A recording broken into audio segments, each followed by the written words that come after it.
होला अत्याचार में डलबा है गंगा धार। बोल के जिम्मेदार संगोल सरकार। बोल के जिम्मेदार संगोल सरकार। बेटी बचाओ पढ़ाओ के नारा साहेब बोलिया जिन दोबारा। बेटी बचाओ पढ़ाओ के नारा साहेब बोलिया जिन दोबारा। तो हर बात के ना आधार संगोल सरकार। तो हर बात के ना आधार संगोल सरकार। बोल के जिम्मेदार संगोल सरकार। नैका संसद के दरबार कहिया लागी ये मलिकार। नैका संसद के दरबार कहिया लागी ये मलिकार। कहिया सुनब ए साहेब जंतर मंतर वाला गुहार।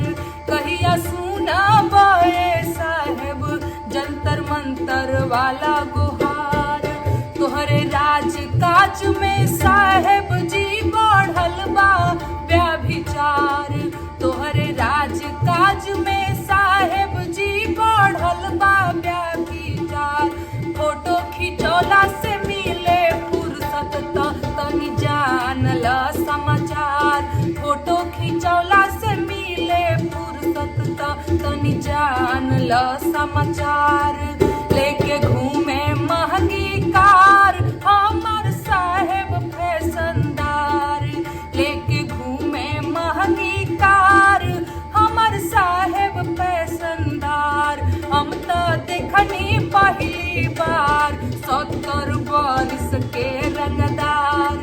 हम तो देखनी पहली बार 70 बरिस के रंगदार।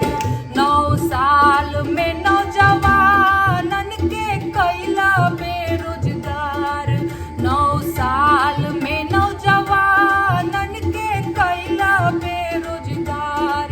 बहुत कैला उपकार अब मुक्त कर चौकीदार। तोहर बहुते बहुते आभार गद्दी खाली कर चौकी